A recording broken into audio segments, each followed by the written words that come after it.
Our inquiry question today is, why was there an economic boom in the USA in the 1920s? And by the end of this video, you should be able to explain why this economic boom happened in the 1920s. So first of all, we need to consider, what do we mean by an economic boom? And how many different reasons can you think of for an economic boom? So pause the video and have a quick think about those two questions. The answers. So first of all, what do we mean by an economic boom? The answer is, an economic boom is when a country experiences financial growth as wages, productivity and standard of living generally improves. Now clearly there are many different reasons why this can happen, and we're going to be going through the main reasons why it happened in the USA in the 1920s. But first, to recap, how do we know there was an economic boom? Well, you'll remember that we talked about there being 7 reasons for the economic boom. First of all, 7 reasons we know there was an economic boom. First of all, there was the growth in the synthetics industry, for example, plastic and nylon. Secondly, there was an upsurge in car ownership and innovation. Thirdly, there was a boom in the consumer industries as more and more people had more and more consumer goods. Fourthly, the communications revolution brought a massive change to the communications industry in America. Fifthly, the entertainment industry became a huge part of American life. Sixthly, there was a stock market boom. And lastly, and probably most prominently, the skyscrapers in cities appeared all over the country. So, why did this happen? There are 8 reasons: the impact of World War I, mass production, wealth of the USA, the weakness of trade unions, growth in hire purchase, government policies, the stock market boom, and rising prices and living conditions. And we'll be going through each of these individually. So first of all, World War I had a huge impact on the American economy in a positive way. They were late enters. They started the war late, only entering the war in 1917, after the other countries had been fighting for 3 years already. Now this meant that they spent a lot less on the war, and also there was no damage on US soil because none of the fighting happened in the US. They also generated a lot of money from selling weapons to their allies throughout the war, and at the same time were able to take over the European markets and take over the different countries that the European countries traded with, which they were no longer able to trade with during the war. America stepped in and stole that business. Similarly, Germany was one of their main rivals in lots of areas, including the chemical industry, and Germany's large destruction during the war meant that they were able to step in and take over. Lastly, they became the banker to the rest of the world.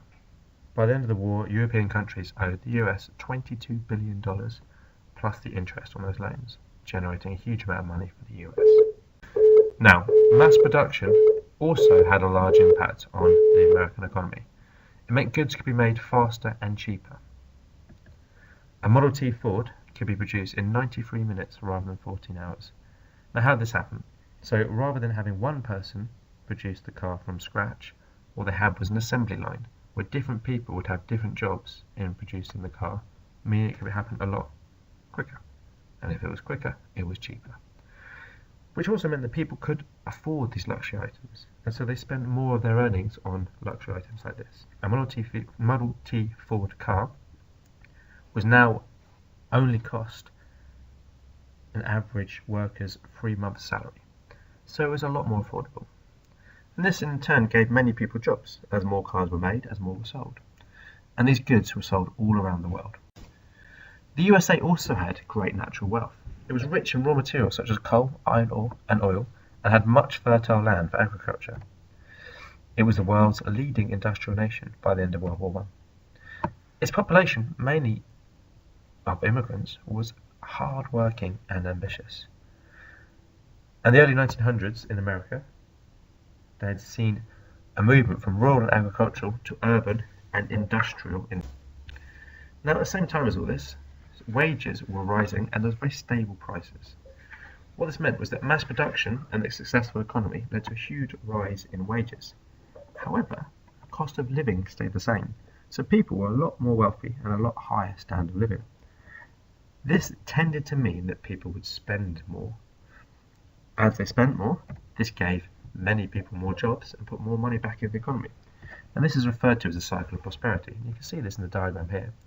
As there's more sales, this means that more goods need to be produced, which means that there needs to be more workers, or the workers have to work more and get higher wages, which then means that those workers will spend more, which will mean there's more sales and increased production. And it goes round and round in a cycle of prosperity. Now, at the same time, government policies were there to try and help businesses be successful. The overriding doctrine of the time was called laissez-faire, which means free to do, which meant that the government gave as little interference in business as possible. What this actually meant was that through their main policy advisor, Andrew Mellon, they gave big business what it wanted, which meant low tax on business, which meant they could employ more people and be more successful. At the same time, the government also sought to protect business from foreign goods. So they introduced tariffs, a form of tax, on any goods from foreign countries to protect American industry, to try and persuade people to buy American goods. The most famous of this was the Ford-Macomber Tariff Act of 1922, which raised tariffs higher than they had ever been before. Alongside this, there was the policy of hire purchase. Now, what happened was businesses were encouraging consumers to buy more goods by giving credit to them.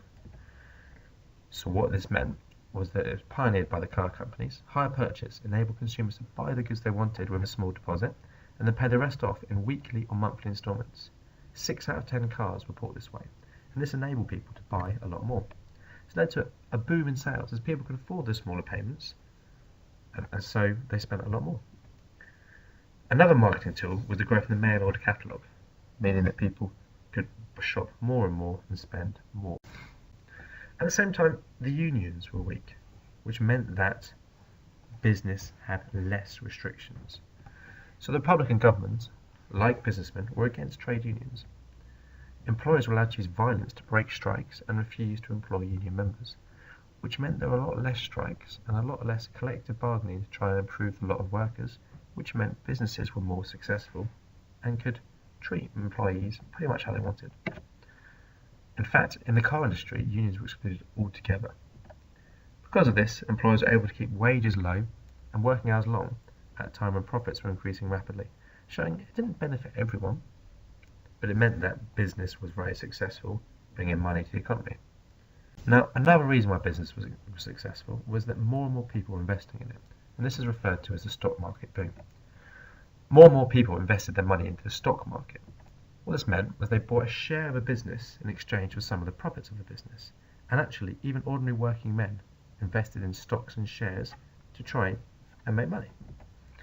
What this meant for business is that more people buying the shares meant the prices went up, and this meant more and more money was being invested in the economy, helping the economy boom. So, in summary, the economic boom of the 1920s was shown in a variety of ways.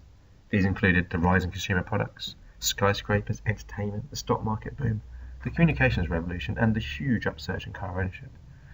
The reasons for this were many, but they include the impact of World War I on the American economy and becoming the leading economy in the world, mass production, the USA's natural wealth, rising wages for the normal people, government policies which help big business make money, higher purchase, meaning people more likely to spend money, weak unions, and lastly, the stock market boom. So make sure you have answered the questions on your worksheet in full, and rewind the video and rewatch anything which you did not understand or need to go over.